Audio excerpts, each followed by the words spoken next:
Recording in progress. We good on over there? Okay, good. All right, tonight is October 9th. It is 6:35 p.m. We are in the lower room at the Ritter Municipal Building, and I am calling our meeting of the Capital Planning Committee to order. In accordance with the requirements of the open meeting law, please be advised that this meeting is being recorded and will be available on Lunenburg Access YouTube channel after the meeting. The meeting is available in a hybrid form via Zoom at the Zoom link provided on the meeting agenda, which has been posted.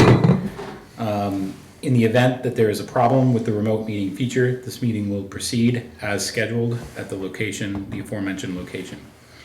The agenda lists all the topics which may be discussed at the meeting and are those reasonably anticipated by the chair.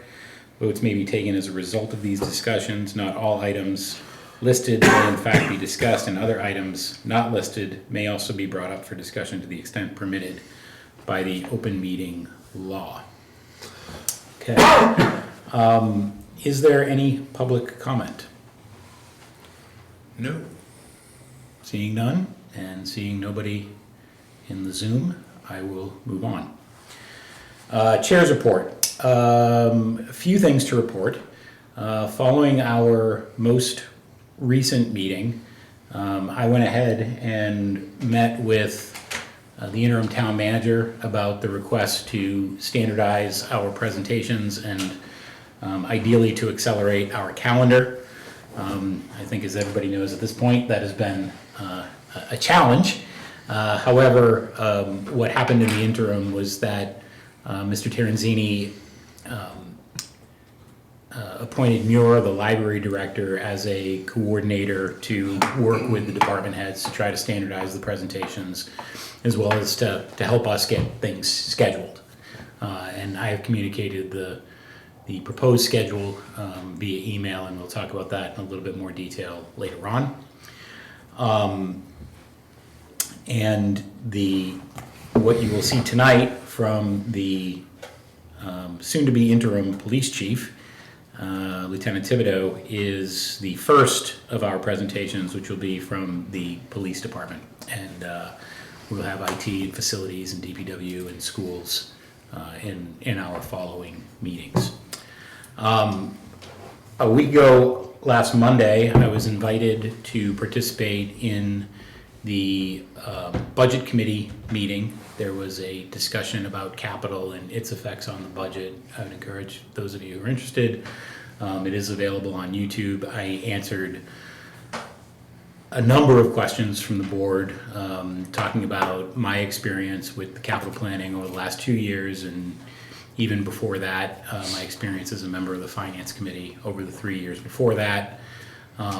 What we have experienced, how we have gone about prioritizing capital, and what our past practice has been, how that squares up or doesn't square with our charter charge, and what our best intentions are moving forward.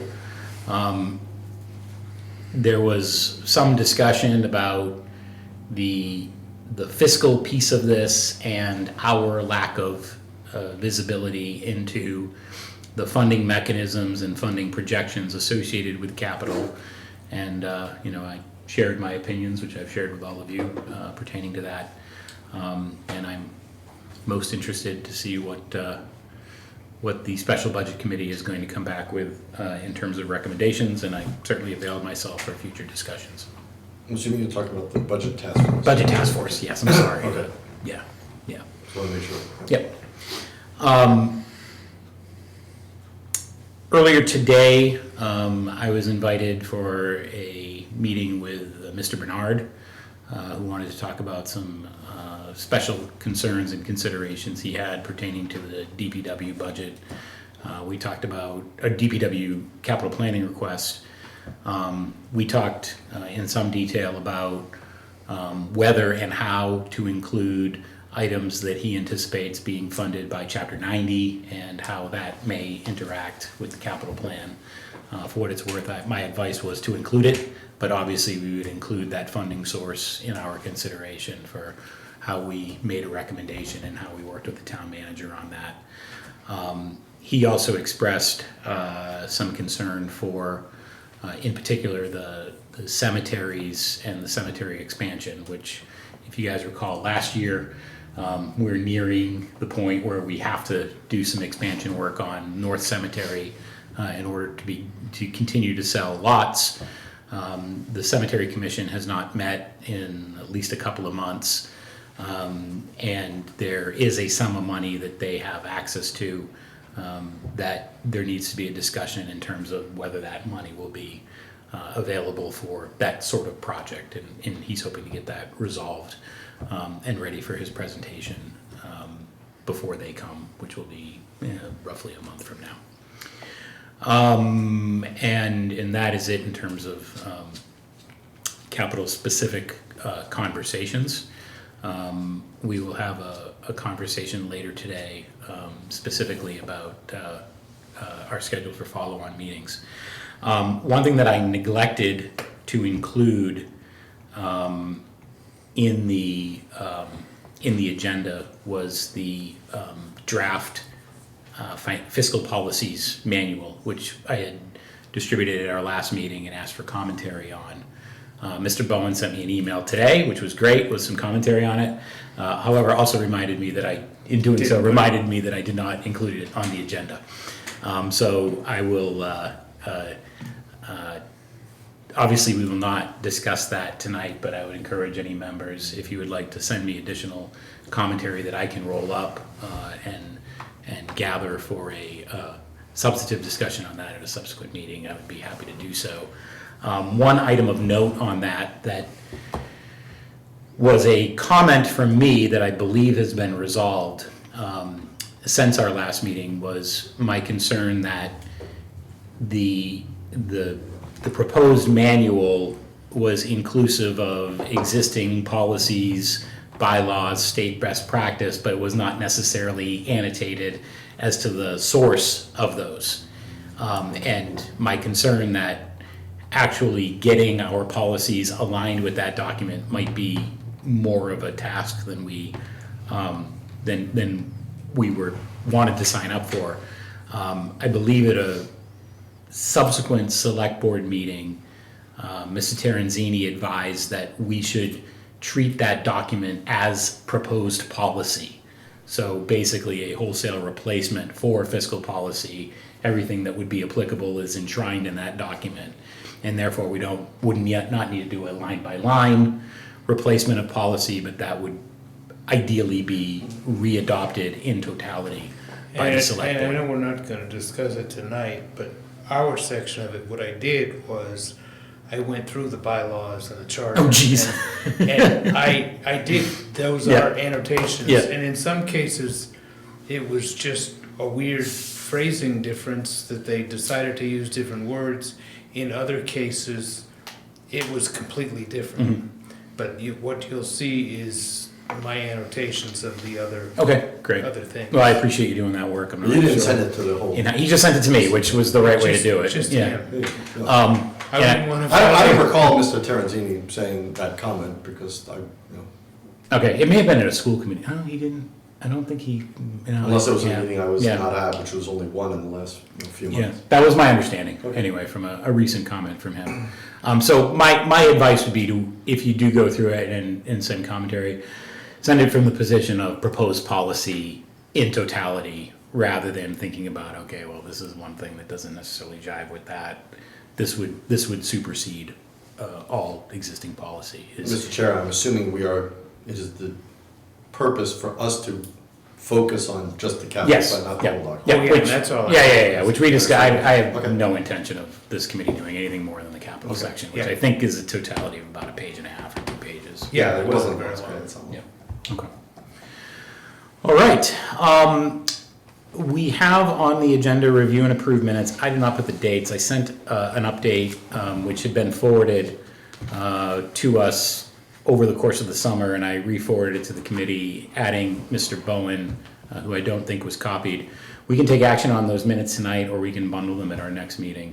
I haven't looked at You haven't looked? I just Okay. got it today, so. Not look. I'm happy with tabling that, so. One, and I should have included this in the chair's report, that we do need to put some thought into is where we are going to put our documents. So the practice last year was to use a SharePoint file or Teams file that had been set up by Suzer IT, I believe. Mr. Menard administered that for us. The challenge that I had with that was that not having a town email address, they never got the permissions correct throughout the entire season. And now operating as chair, I'm not confident in my ability to manage those documents within a town SharePoint file. Because for those of you who are not keeping score, the school department operates on Google and the town operates on Microsoft Office. And so there are certain incompatibilities, this being one of them. One thought is that the school department does use Google, and we can use a Google Drive for this purpose, but what it would require is the members to establish a Google account through their town email and a password. So that's one option. We don't have to resolve this today, but I just want to bring this to your attention that we do have a document sharing challenge. And Mr. Bowen, I don't believe that you have a town email address at this I point. do not. Okay. You can get one. I don't know that it's mandatory. My old one is kicking around. I think they comb would've- through them. Well, they don't generally remove them, they just deactivate them. Yeah. Right, but if you haven't, you read it a long time ago. Yeah, a long So you time don't, ago. yeah, so you have a, you don't Did have they a have Lunenburg. computers? You don't It's the have same a domain. LunenburgMA.com. Yeah. You had LunenburgOnline.com. Yeah, Oh, at it's not even the least. same Yeah. domain. Yeah, yeah. So in any I had event, computers when I was. It was the thing with the beads. Yeah, Abacus. Yeah. back in the days when we had a computer advisory committee, if you remember that. In any event, that is a to be resolved item. We're gonna deal with email attachments for the time being, but that is. Just because this is being recorded, I want to share my absolute frustration that here we are in 2024 and we don't even have a way for a committee that's been a long-standing committee to even share documents and get it done in one call or one email to the people responsible to share documents as a shared drive where only we can see them. Somehow this evades the prowess of the people taking care of our system, which is just unconscionable to me. Podium put away, sorry. Concur. No, yeah. I don't want it. You're not gonna I don't find want the people. argument I for me don't want on people to see this and not say that somebody didn't say anything because if they may have not seen the 20 other times I've said something like Yep, this. yep, it is frustrating. I think there's times when we try to save $8. Well, exactly. Right. Exactly. You're absolutely right. That's the problem. Because I've Yeah. had that comment from town workers where we're saving $100 Yeah. and it's causing me hours and hours and hours of extra work Yep. because I can't get the right applications. Yep.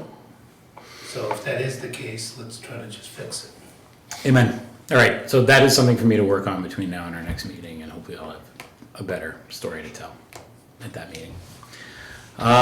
Okay, so tonight's, under capital request presentations, we only have one. It is the police department. Soon to be acting chief, Lieutenant Thibodeau, is here to present. Congratulations on your recent appointment and confirmation. And I will go ahead, if it's okay with you, and share the PowerPoint. Yep. If I can do that again.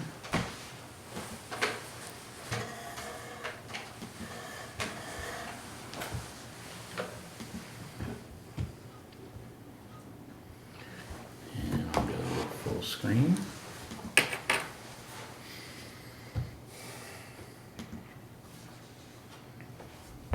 And I am turning it over to you. Dear members, thank you for this opportunity. As part of our continuous review of the Lunenburg Department's operation, we examine our fleet of vehicles as well as our equipment. Upon completion of the review, we have determined that we will be requesting 2 items 2 marked hybrid police cruisers to update our 10-year capital plan. We have found that our fleet is in good to fair condition, and we are evaluating the effectiveness of the cruiser rotation that has been implemented.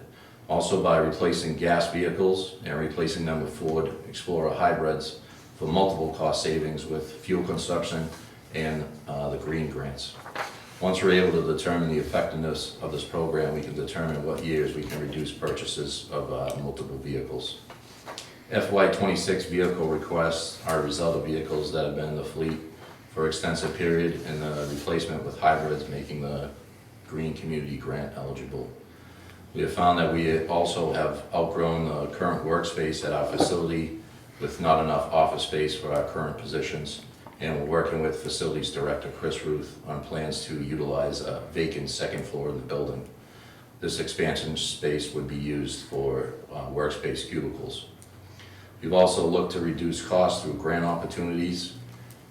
Each year, with the assistance from the town manager, Green Communities grant funding is applied toward the purchase of the hybrid cruisers. Also, grant opportunities for, please. Oh, am I advancing here? Yeah, please. Sorry. Yeah, yeah. So, Thank you. this one still? Yeah, Okay. that would be the grant funding Yep. up there. Department of Justice, Homeland Security, and the Massachusetts Office of Grants and Research. Based on our current operations, we're requesting the following capital projects in listed fiscal years. Note that beyond FY27, there's a 3% increase, which was used as an estimate of future cost on listed items. Next slide, sorry. FY26 would be the replacement of 2 patrol cruisers.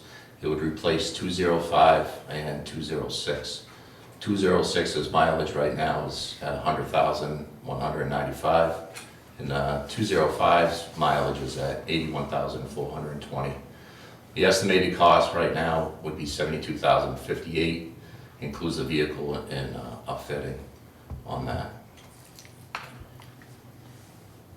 Do you want questions at the end or while you're going? Either way, I don't care, I just want to know. I guess we can conquer them as we go if you like. So they're both 2020s, so that means, I mean, it looks like we usually put them to 20,000, 100,000 miles if we go with 2006, but that would say that 2005 has another year left in it. Right. So those, 2005, 205 and 206 have both been taken off from Frontline. So they're no longer being used constantly on a daily basis by all the officers every shift. So that's the implementing of the cruiser rotation. Right now, 206 is currently being used by SRO Cam Monroe to back and forth to the school. Gives it a little less wear and tear on it, not out there constantly running. okay. 205 currently, we're experiencing, and we've experienced problems from the beginning with 205. 205 was a first generation cruiser for the hybrids for Ford, and can I say it's cursed? We experienced a lot of problems with it, so that would be the replacement of that. So that's being used more as a second line cruiser backup, a spare if really comes down to it. And then a follow-up question, which we ask everybody who wants vehicles, is like, okay, are there any vehicles coming off the ownership list that we are gonna get rid of? As these things get demoted to not regular service, that means there's probably units that are doing that already, and where do they go? Yeah, so once those come off service, they'll be auctioned, and then the backup cars to that would then go to where 205 and 206 are. So right now, we've ordered the traffic and the K9 car. Those have been ordered. We're probably not looking at receiving those until February, based on manufacturer's backup. And so once those come off, those 2 cars will come off the line, and they're actually both Tahoes, so those will be auctioned. So we'll keep 205 and 206, and the 2 Tahoes are are actually gonna be auctioned off. Okay, so those are the two that are leaving the fleet. Right. Okay, thank you. Along with 209, that's also gonna be auctioned. So you've got, also included in your package was a vehicle inventory, which I appreciate. Yeah. And I'm hopeful that the town manager will update the inventory that we got last year. We have 3 Tahoes currently. So you have your traffic, your K9 Tahoe, 209, which is out of order, and 210, so you would have 4. In our fleet right now, we have 4. Okay, and so the purchase of these 2 hybrids will replace 209 and 216? No, they'll replace 2008 Chevy Tahoe 221 and 2016 Chevy Tahoe The section, the 219. special purpose vehicle section, second Okay, section. got it, okay. What numbers were those again? 221 and 219. And 221 is a K9 outfitted vehicle. That one had to be outfitted for K9 because basically 216 also getting auctioned off is basically failed. Okay, So Jim, our highway mechanic, as talented as he is, swapped out all the equipment and was able to make that work. okay, so my understanding is we have one full K9 outfitted vehicle and we have one sort of K9 outfitted vehicle currently. That's my understanding. Well, we have 221. 221. Which replaced 216, that was the old one. The numbers are confusing. Okay, So you have Officer Wagner with K9 Colby in 221 right now. and that's staying. No, that'll be replaced as soon as that was a FY. They've ordered one, they've ordered a K9. Yeah. I misunderstood, okay, this is pending Yeah, we vehicles have that are 2 already ordered. on order. Okay, Yep. alright. That's in a later slide. Yep, no, but it's not included in the inventory, that's why it's a little confusing, okay. And then you also have, the SRO's vehicle. That's also equipped with the K9 cage. Okay, but that isn't a full, is that a full K9 vehicle, or is that Yeah. It is, okay, Yeah, so it just requires a special back to it. So instead of a back deck and old occupants, it has to have special fans and AC units for the K9. okay. I was under the impression that that required additional, electric, alternators, batteries, those kinds of things that.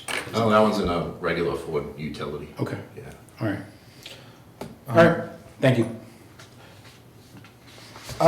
This just kind of crossed my mind now, because I know we've had discussions in the past about the mileage, past years, about the mileage and why that kind of 100,000-ish miles seems to work. I was just wondering, I don't know what the correct metric would be for wear besides mileage, but my understanding is mileage is to the outside observer, a somewhat imperfect understanding of police and other vehicles, in part because they're running more regardless. Correct. So, is there anything, do you track or is it ever standard to track things? I don't know if it'd be engine run hours or something else, or. Yeah, I also have those, and I've tracked them, and they range. Obviously, our admin vehicles, I mean, just rough numbers here. Yeah. Our admin vehicles have an average of 600 engine hours on them. And then our traffic car has 10,649 engine hours on it. Mm-hmm. What I'm seeing here is that our engine hours usually in our patrol cars that are constantly running, we're at 2,300, 2,600, 2,200, a new one at 1,380, so I guess when you break it down, and I actually spoke with Jim about this, is that one engine hour equals 30 miles on the vehicle, is the equation that mechanics kind of use. I learned a new thing. How does that change with hybrids? The hybrids are still running, just. But they're they- not. Yeah, they shut off, and then you'll hear them, so, if you're running the heat or the AC, Yeah. they'll kick on more. Kick on more, yeah, Right. yeah, I've But got they'll one. shut down. Yeah. And then usually like 5 minutes, you'll hear it kick back on. Yeah, They'll charge and then slow Yeah. back down. Yeah. So I imagine the engine hours would stop with that. yeah, Yeah. That could be the skew in the number where I'm seeing 10,649 for a Tahoe, a gas vehicle, yeah, and I'm seeing 2,300, 2,000, 2,500 range Yeah. for the hybrid vehicles. yeah, yeah, yeah. It's not running on the combustion. Yeah, because it's not running on, so it must shut off that engine hour, Yeah. which. It's usually not the engine that gives out. Yeah, You don't It's all the have, other stuff. you don't have full EVs running on the police, do you? no, we do not, no. Because that'll be, when those become available for heavy duty use, that would be nice, because then you get rid of all the maintenance, basically. We'd probably have to put in a charging station Right. somewhere, yeah. Bet there's grants for that in the long run. We'll see. So you don't think you can get an extra year out of the, like, it looks like we're on a, 6-year rotation? 205,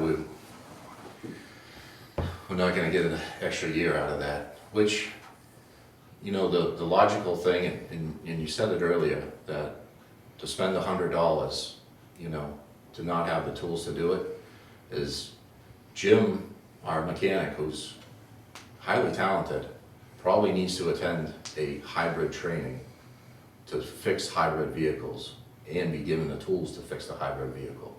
So, because it entails the whole braking system, so the braking system charges the batteries, which then gives you power.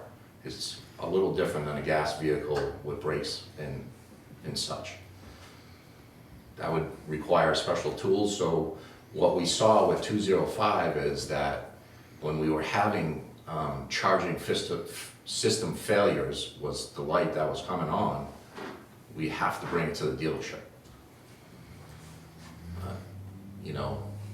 There has to be some way, and I'm sure regular, not dealerships probably are encountering the same problem where they have to update their equipment with the updated vehicles, I would think.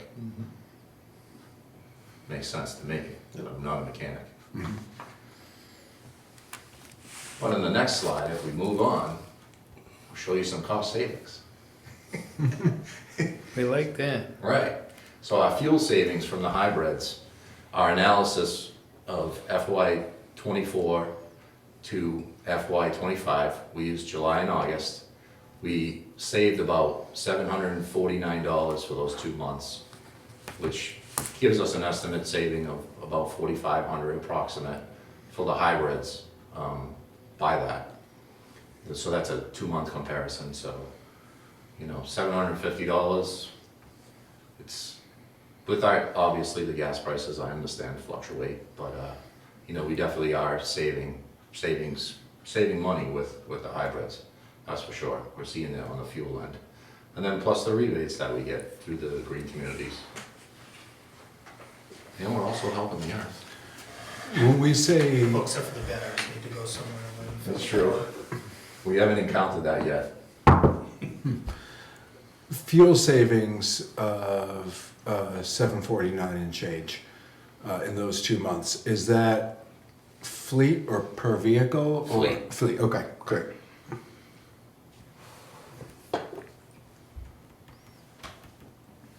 Next slide. FY '27? I actually have a follow-up question. Okay.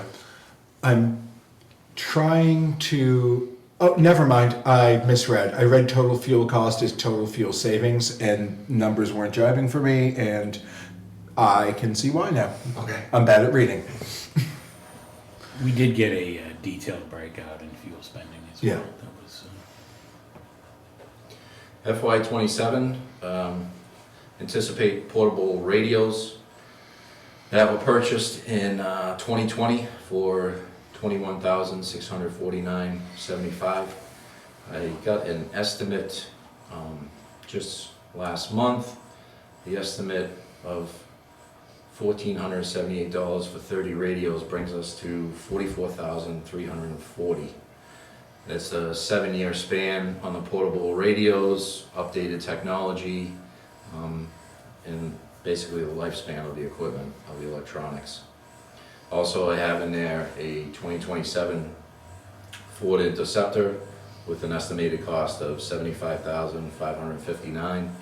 Also purchase and include an upfitting.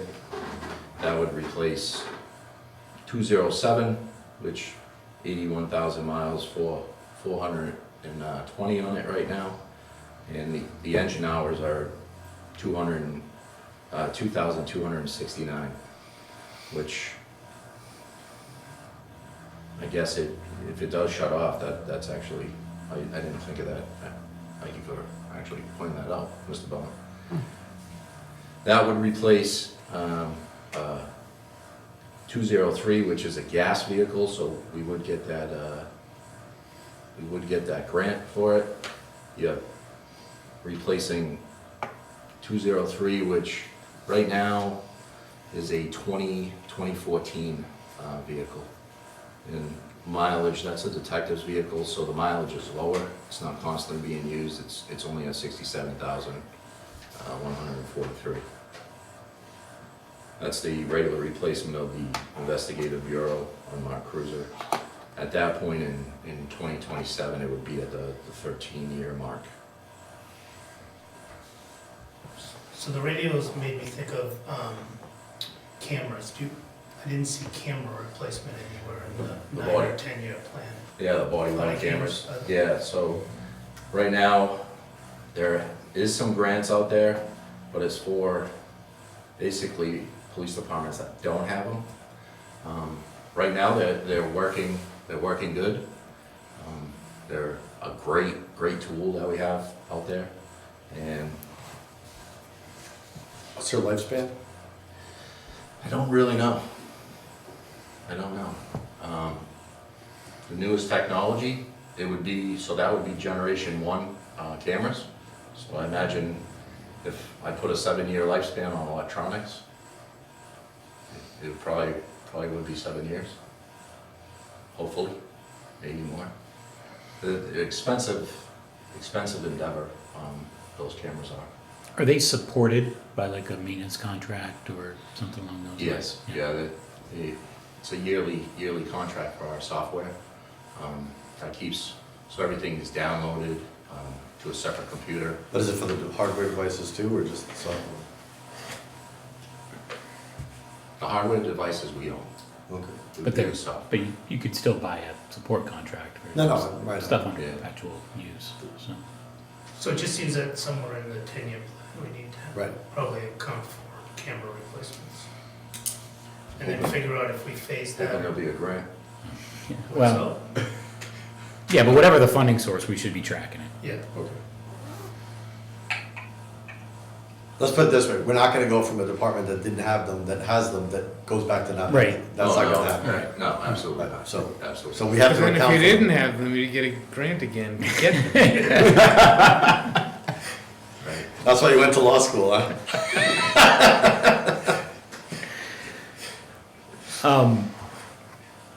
On the radios, why do we have 30? Is that, are they issued to individual officers or, yeah. okay. Yeah. makes sense hygienically. Yeah, okay. FY '28.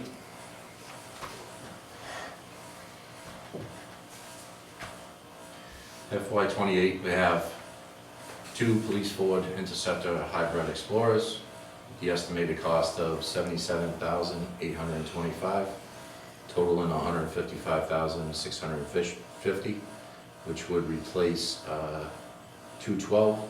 At this point, 212 has 42,134 miles on it, and it would replace 208, which is the patrol supervisor's vehicle, which has 46,944.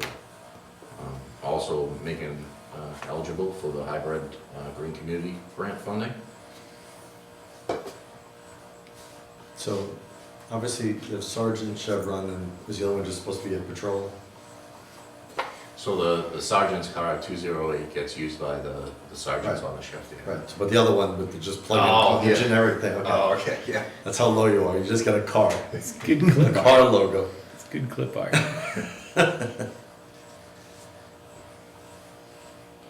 So that's a standard yearly thing.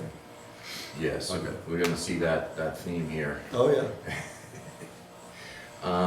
2029, two 2029 Ford Police Interceptor hybrids, estimated cost each $80,160, total of $160,320. Obviously, both the hybrids. That would replace Patrol Bureau Mark Cruiser and the SRO Cruiser. Also, looking at the future replacement of firearms, which they would be at their 10-year mark. We purchased those in 2019 with a 5 to 7 year lifespan. 10-year mark, estimated cost $600 to $650 a piece, times 30. Today would be $18,900, $18,000 to $19,000 for an estimate. At this point, 2029, the firearms will have they'll be 10 years old. They'll either have gone through 5,000 to 10,000 rounds fired through them, depending on the officer. Instructors, firearms instructors, they'll be at the higher end with having 10,000 rounds being put down through them, and the administration will be at the lower end at 5,000 to 6,000. Also, you have the daily wear and tear of the vehicle that exposed to the elements every day, rain, snow, dirt. And right now, I can't even come up with a best estimate for what handguns are gonna cost in 2029. Why is that? I'm just, I don't mean that in a combative way, I'm just Yeah. curious No, what the I limiting think that factor market, is. that market really fluctuates. Oh, okay. The firearms market is just a fluctuating market that fluctuates more than gasoline, I feel. Yeah, I know recent years, for both guns and ammo have had some big swings through and post-pandemic. I didn't know if that was continuing or not. I think proposed legislation also I- makes people wanna I- stock up. Yeah. So, how many firearms, what's the quantity? 30. 30, okay, same as the radius, okay. So we're looking at up to $30,000 probably, could be more. You also get a trade-in value.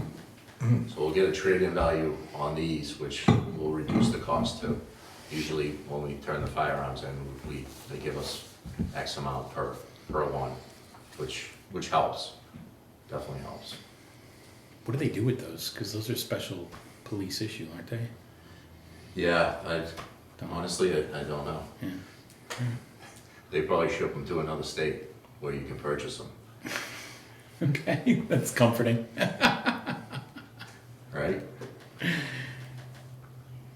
Kind of like our auction vehicles. Yeah, They go to elsewhere, yeah, right. a commodity. 2030, Time's flying.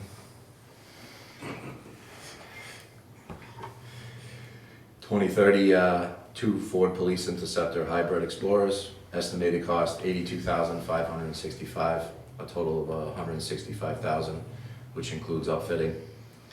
Regular replacement of the Patrol Bureau, which would be, at that point, it would be replacing the 2023 Ford Police Interceptor, which is 218.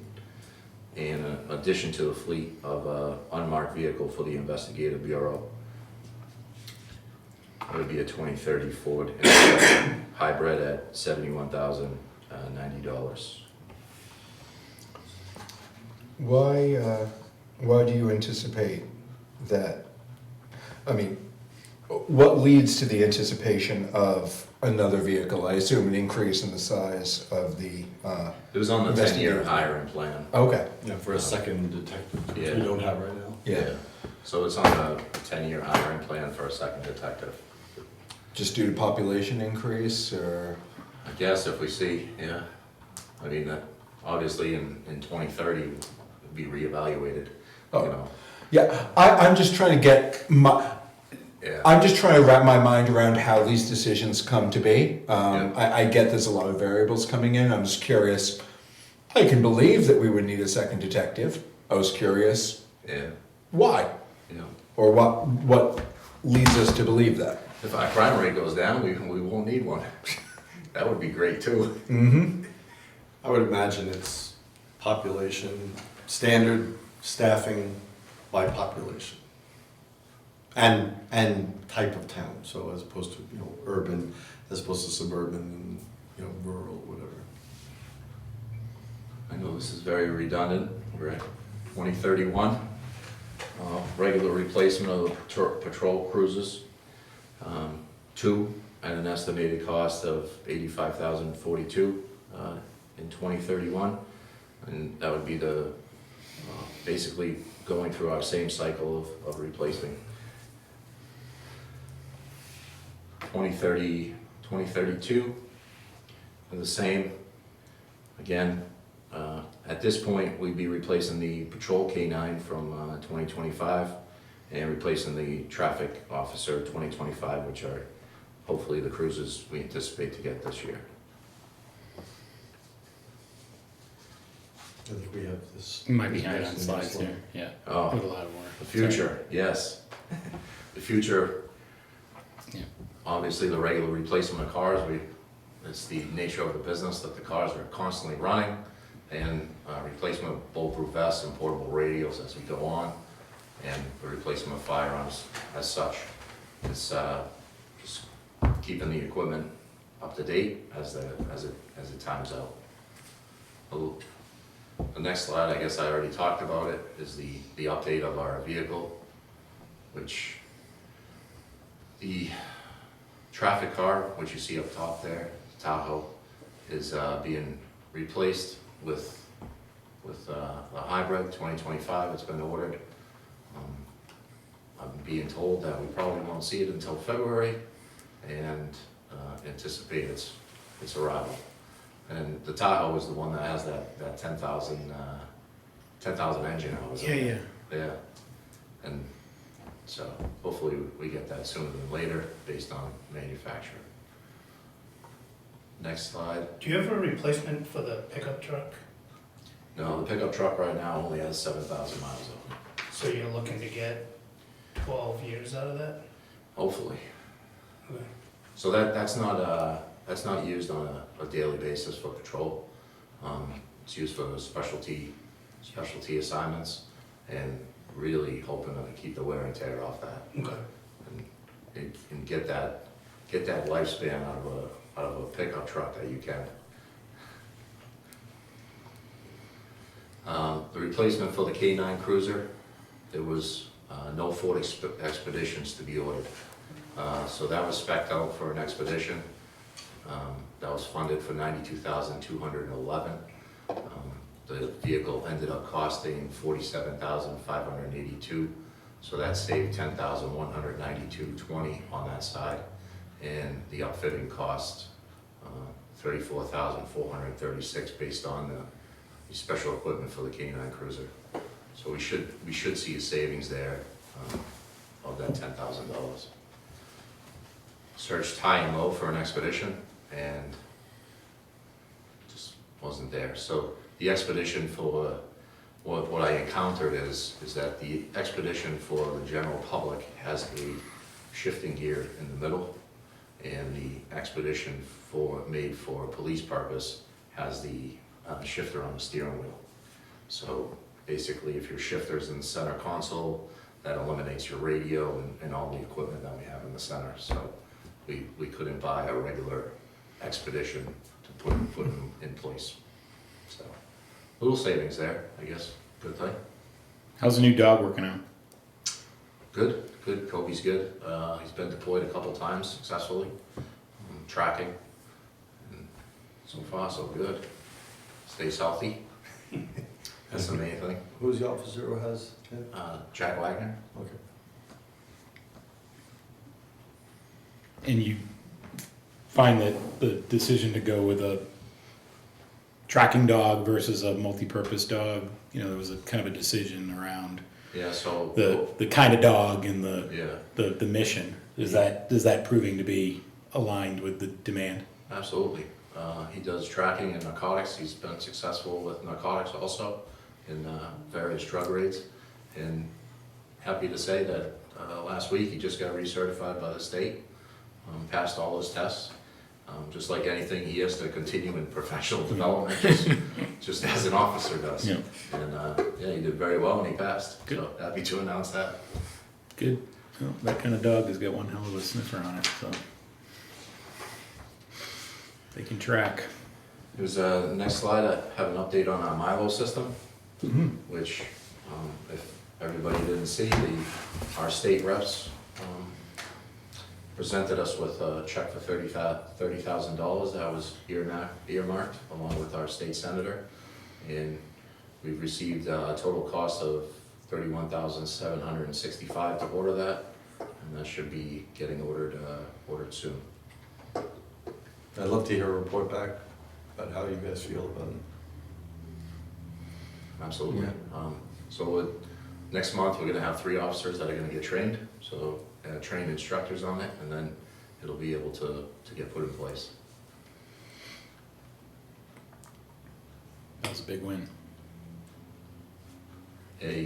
Can't thank our state representatives and our state senator enough for getting us that.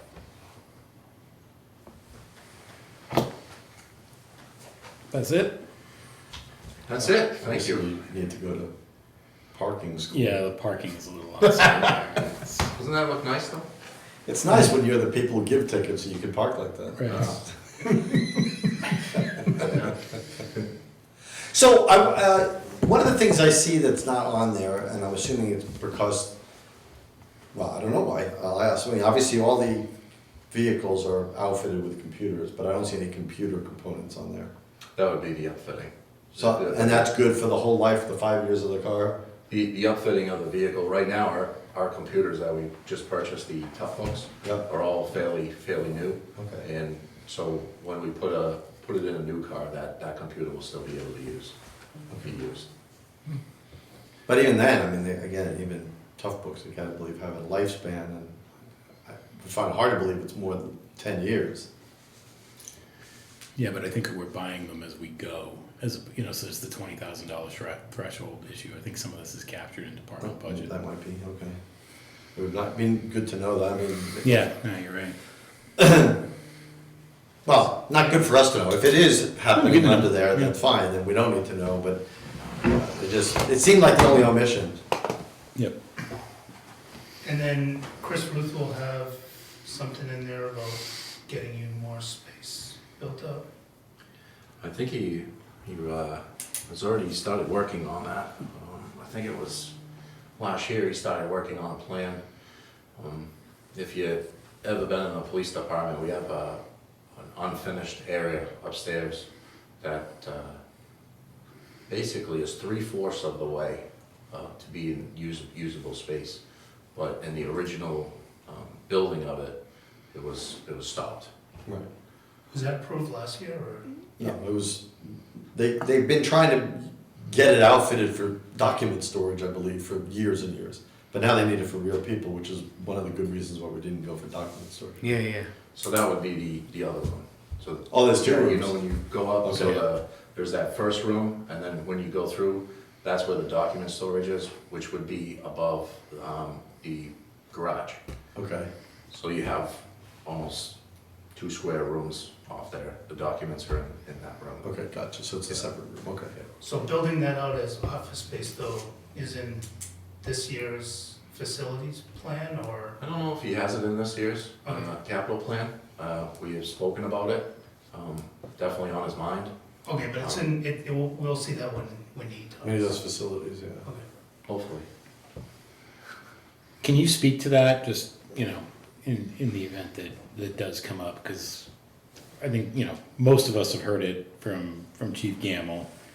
Okay. Mr. Bowen's new to the committee, but can you kind of talk through the the space issue that you guys have, and, you know, because we've kind of heard about, you know, where officers are going to work on paperwork and that kind of thing, and, Yep. and just the space crunch in that building. So right now, our traffic officer, 2 SROs and detective share a space that is probably smaller than this room for their work.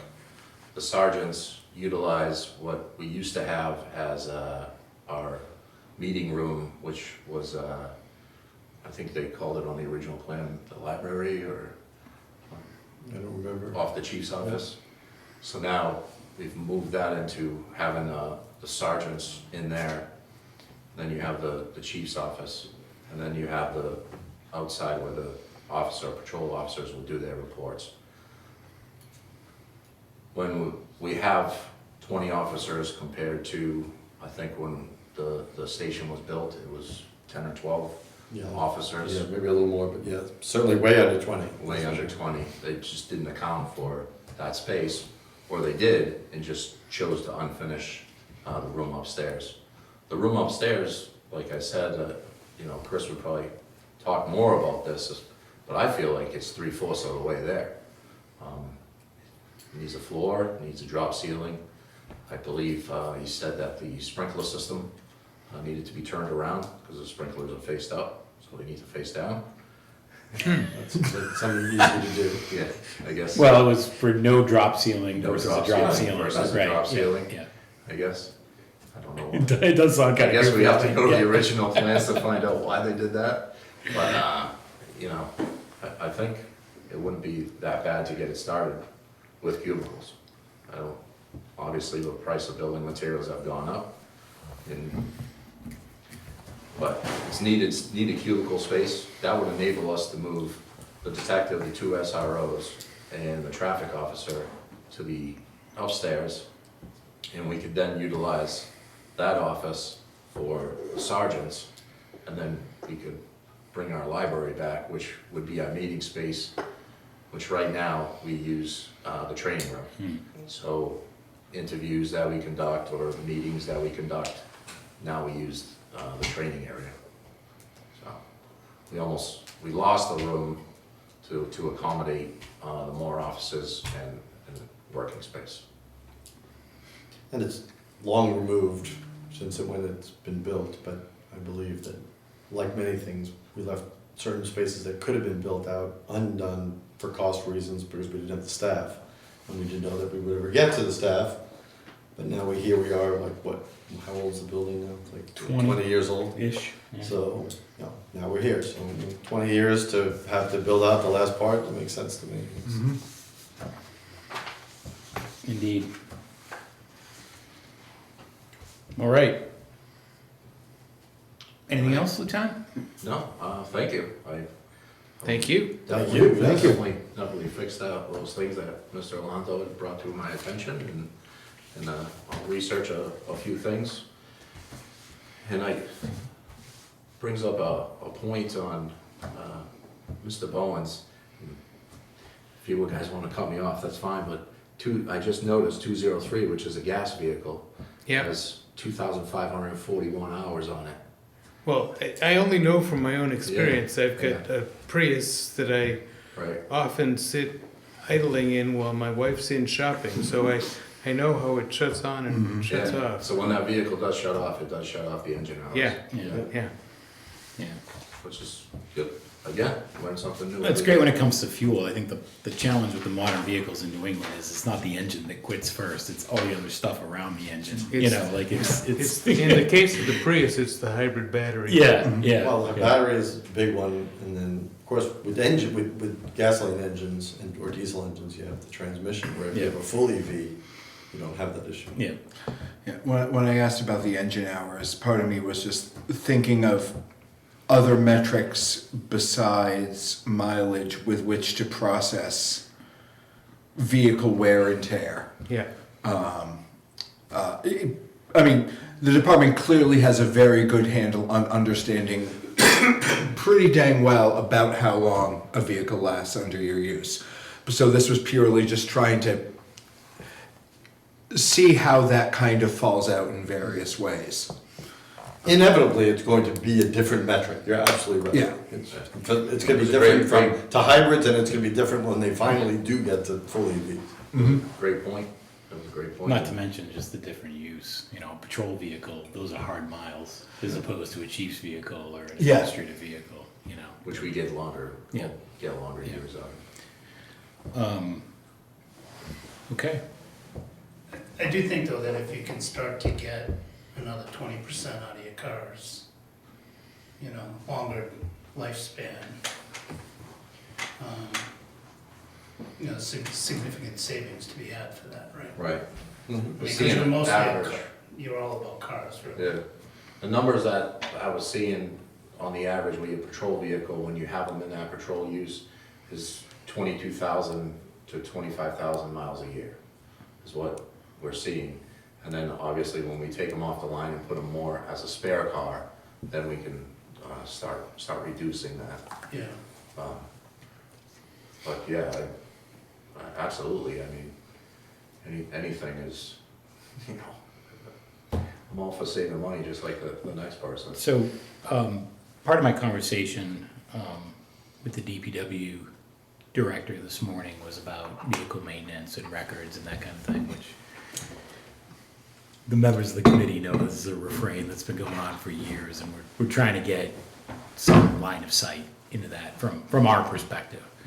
How does that process work with you and frontline officers? Like if a vehicle is due for an oil change or an air filter or something Yeah. along with those lines, how does number one, how are you guys informed, and how is the vehicle brought out of service to be So taken care we of? have Officer Russell assigned to our cruiser maintenance, and any maintenance that comes up, obviously the vehicle tells you either you reach your 5,000 or the check engine, check Yeah. oil light comes on, and we make an appointment with Jim, and then Jim performs all that maintenance on that. He also does the tires, you know, regular rotation. Let me say again, he does an excellent job, and he's a very talented mechanic. He's nothing but great stuff to work with them. And any problems that arise, he's more than willing, you know. We always get the other day we had a nail in the tire, you know. Jim, bring it right down, you know, swap that tire out, you know, stuff like that. So, yeah, I think the reason why our vehicles probably are in such good shape is because of the maintenance that we do perform on, you know, the regularly scheduled maintenance, instead of letting the oil changes go over, instead of not changing that air filter, which, you know, some people do, but, you know, we have that maintenance. And I did pull that record from Napa. I think we're at $2,900 right now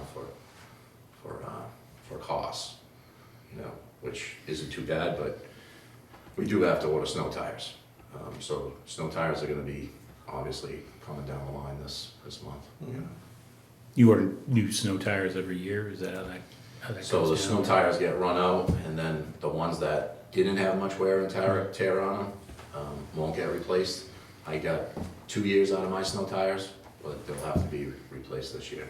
So obviously, again, the reoccurring theme, administrative vehicles. Yeah. Obviously don't get that wear and tear. You can get longer life out of them, so we could get 2 years out of those tires, you know, but on the patrol vehicles, no, that's usually. And you're running snow tires on all vehicles, there's no Yeah. all-season radials going on? I think they're, so Jim evaluates obviously the price cost for that year and what they cost and what we can get. We encountered that actually, it was either last year or 2 years ago, where we couldn't get certain tires. Could have been blamed by COVID or not, and we had to go with different tires that have to be speed rated for police cruisers. So you have to get the specific speed rating tire for the cruiser, so that if anything happens, you know, the cruiser and the tire perform at a higher level. So, Okay. Anything else? No, well, yeah, I guess, the training for the hybrid vehicles, let's try to get that in the discussion, I don't know if that's Yeah, I mean, that, operational or yeah. capital, I don't know the cost. I don't think it's capital, it'd probably be more budgetary, I would Yeah. think. I don't think it would exceed the amount I don't know what to it send costs a, yet. you know. I imagine it must be a certain hybrid school that they send them mechanics to for, you know, development of that. And now, maybe the tools that are required to fix those vehicles Yeah, could meet that threshold. Obviously, you know, Bill would probably know more about that, but yeah. I think it would be valuable to have that done, you know? If we could save money by not having to send them to a dealership and having Jim work on them in-house, I mean, why wouldn't you, right? Makes sense to me. I feel bad that I don't know. I only know Jim by the name Jim and by the stellar reputation that has come through this committee over the past few years in discussion. I don't, you could put two people in front of me and I wouldn't be able to tell you who was Jim to save my life. I've met him. Is he a guy who's near retirement? No. No. Okay, cool. I mean, really, because we're speaking very highly of someone, and I'm just sitting here thinking this is amazing. And if we're planning on that level of service, and guy might be retiring in 3-5 years. I mean, life can happen to anyone anyway. Yeah. But I think when you have a person that can go from fixing a weed whacker to fixing an international Mack truck, I think they're an invaluable tool. yeah, Not a tool, an invaluable asset. Utility Yeah. infielders are very valuable. Don't let his reputation get out to the surrounding town. Yeah, right. We're not gonna post this, as it turns out. We'll edit it. Also happens to be the go-to guy when paper gets jammed in the printer. Right. Okay, anything else? Thank you All very right, much. thank you, Lieutenant, greatly appreciate your time. Thank you so much. Thank you for a good Nice presentation. meeting you. Nice meeting Did I, everybody. Lieutenant, if see you, you at the Jimmy Fund walk over the weekend? No, I was not there. Oh, No. somebody from the Lunenburg department was there. I Chief think. Gamble. Okay, yeah, that's who was there. thank you very much. Lieutenant, if you have any additional Sorry, Tom, information you wanna shake right in your send, face. just send it to all of us via email. Okay. And, you know, if you have something that you want me to distribute specifically or discuss, send it to Okay. me directly. Yeah, I'm definitely going to look into the Yep. body camera issue and the tough books, obviously. And perfect. All right, good, thank you All right, very thanks. much. Thank you. Greatly Thank appreciate you. it. Everybody have a good evening. We You too. will Stay indeed. safe out there. Okay, future meetings, so the current plan had IT for tonight, clearly that's gonna need to get rescheduled. The plan right now is for October 21st for schools, October 23rd for facilities, and November 4th for DPW and fire. So I just want to apprise everybody of that, and then we should theoretically, knock on wood, assuming we can get IT into one of those slots, be through the presentation phase by the 4th of November. What became apparent on Monday night for 4 of us, Rob, you were not on the other committee that we all serve on, Yep. is that November is going to be a tough month for us to schedule, just due to personal travel commitments that many of us have. Yep. So what I will likely do is circulate an email for availability, just so rather than us all looking at calendars and say, I can do this date or that date, let's just circulate available dates in November and early December. And then at our next meeting, I will try to nail down what I think will be, just for the prioritization list portion, likely 2 meetings following that November 4th meeting. So there'll be a meeting to review everything, ideally have an initial draft of everybody's prioritization, and then a meeting to basically stamp it and send it to the town manager. My expectation was that we would be done that before Thanksgiving, but given I'm gone the second week of November, Chris, you're gone the third week of November, the 4th week is Thanksgiving, and then we're in December. So we're gonna have to maybe have a meeting without a full panel, we'll just have to figure it out, so. But I would like to land this, at least this portion of the discussion before Thanksgiving, if at all possible. Acknowledging that we're way behind where I intended to be a couple of months ago, but Life it happens. is what it is. We will also, at our next meeting, I'll put on the agenda to discuss the financial manual. And my hope is that we will get the content sharing situation figured out. And I also, my intention is between now and then to have an offline conversation with Carter, specifically about his intentions moving into January and February and capital plan and how that relates to the financing portion of this, which I don't have a line of sight of at all at this point, so. Anything else for future meetings? So there seems to be a backlog of prior years' capital projects. And the question that's floating around in my mind is, if there's such a backlog, does that influence how we might want to prioritize this year's projects? Because just continuing to put a backlog on it. And then additionally, there may be some projects that are no longer able to be done within the allocated budget. So seems like we might want to square that somehow in the capital planning process here. We don't typically talk about that. Yeah, And as so, finance committee, we never even we've historically never got reports on progress, so. so the town manager does brief the select board on capital projects, and I know that Heather did, and I think the evidence, Carter has presented at least one of those, I believe, recently.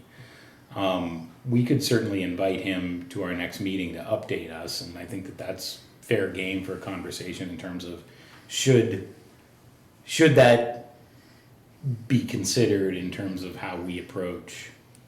There's two issues, there's two separate issues. So the ones that we've approved and we don't have enough money to complete or to go out because they Right. came in higher, those should be resubmitted for supplemental allocations by the departments, whether it's facilities or schools or whoever is doing it. If the department is. As far as your first part of your question about, should we hold off, I mean, that's a separate issue and certainly we should have a discussion about it.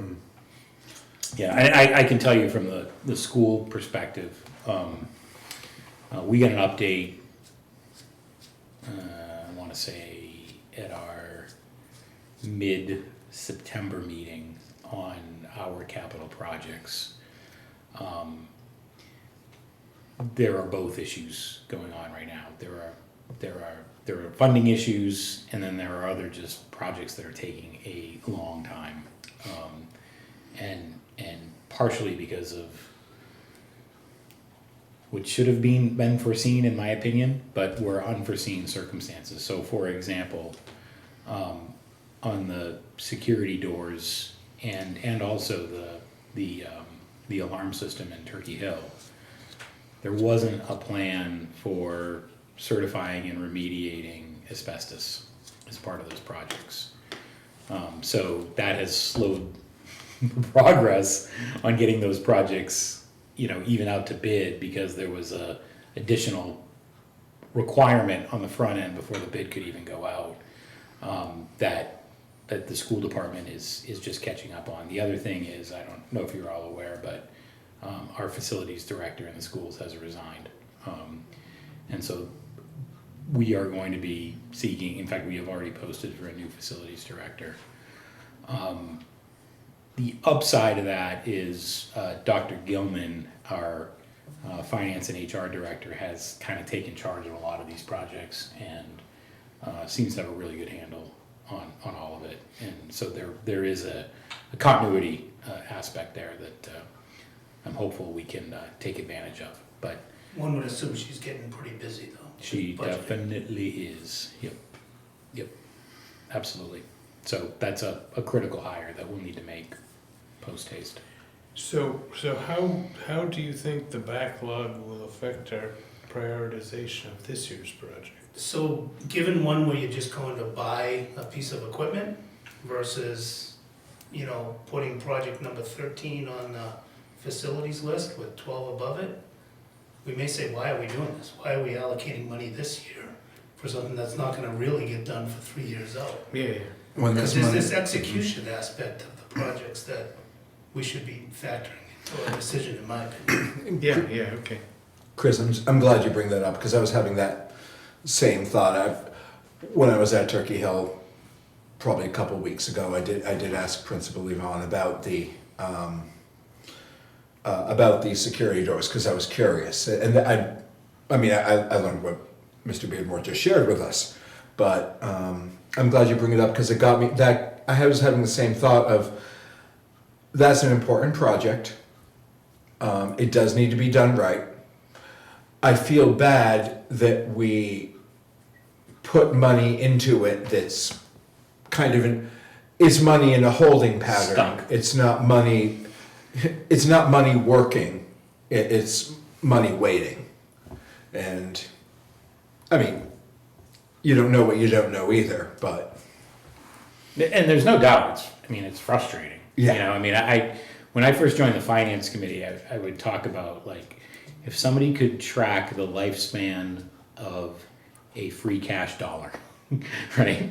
From when it first came in the door in property tax to when it actually got spent after it was finally allocated through capital. And then, you know, like in some cases, I think that those dollars exist on our balance sheets for 4 or 5 years, you know, and it's frustrating. You want that money to be used as soon as possible because it's more valuable earlier than later, right? Well, we're You not, know? I mean, we're just not doing projects efficiently. Yeah, We're not yeah. doing them well. Yeah. And it doesn't help, I mean, again, you know, the town manager, the interim town manager brought up last night about a process in the the property tax taking process that wasn't in our policy that he brought forward to say, you need this in a policy. I'm like, thank you for bringing that up. So when somebody says, and I'm just using this as an example because we have other ones too, but how can the process not include, how old is this building? Does it have asbestos? In the initial, you know, conception of the project, that should be thought about. Certainly not after the money is allocated. I've often wondered why we don't have a Couldn't agree with you basis more. of estimate Yeah. associated with the project. I Well, think a lot of times it's So- just wild ass guesses. so this is a topic that actually came up in the budget committee meeting a week or two ago. Was, you know, because we brought this up at this table multiple times over the last couple of years, which is, you know, how good is an estimate? And the problem is that free work is not dependable work. And the example that I gave was the air conditioner project at the primary school, where we never paid for engineering or estimates for any of those mini splits that we just finished installation on. So every estimate that we went and got was basically gratis work that was done by a professional company that does this, you know, and was requested by our facilities director. But then when we changed the plans 6 times between when it's officially requested and when we finally approve the money, and the contractor knows that we still have to go through the acquisition process, and they're more unlikely to you know, they're probably not going to get the deal. You know, there are a lot of estimates out there that just are not bankable, you know, and I don't know how to solve that problem, but it's a real problem. I agree. And sometimes when we know that we need to spend money to get a good estimate, that also causes us to kick the can, right? You know, like because we have to go and spend $50,000 or $100,000 or more on a Well, different On an hurdles, engineering different project. steps in the process have different hurdles. There's certainly that aspect of it. But the fact that there's no consistent process about getting estimates and a checklist, and that comes down to the fact that everybody's so rushed that they don't write anything down. And I always come back to my favorite business book title ever, which is if you don't have time to do it right, when will you have time to do it over? It's like, do it right, and like, after projects are done, it would be good to have a, what did we learn? What went right with this? What didn't go right? So the next time we do it, it's better. That never happens because everybody's racing to the next thing. Yeah. And, you know, I don't think it's unique to our town, and it's even unique to municipalities. I see that in my own businesses and customers I deal with, but Yeah. it's so frustrating because like some of these things are so avoidable. Yeah. No, Doing a mistake once is okay, but when you do the same mistake again, it's like, Yep. what did you learn? I'm going through the exact same thing in my professional life right now. That we just finished a product launch, and my company does, you know, not a big project launch every year. So when you're doing it on a cycle of, you know, one every year and a half to 2 years, people turn over, you know, procedures aren't updated, those kinds of things. And so when you go to do it, you run You're into starting all over kinds of again. disruption, you Yeah. know? And we just finished one. We're like, we really got to write all this down, you know, like, Right. and we are in fact doing it, but it's a pervasive problem, you know? So anyway, Did your facilities director, I know he was going through a big project of documenting all the projects. Was that all documented and handed off to the soon-to-be new facility director? so I don't, the level of documentation, I don't know. We did receive a report on that, but I don't know the level of backup documentation. It's a good question, and I'll ask and report back. I just don't know. But yeah, it's a very, very good question. Okay. Any public comment? That was quite a bit of public comment in and of itself, but, Do not. okay, hearing none. Is there a motion to adjourn? So moved. Second. All right. All those in favor? Aye. Opposed? No, we are adjourned. Thank you, everybody. Hang around. Thank you. Thank you.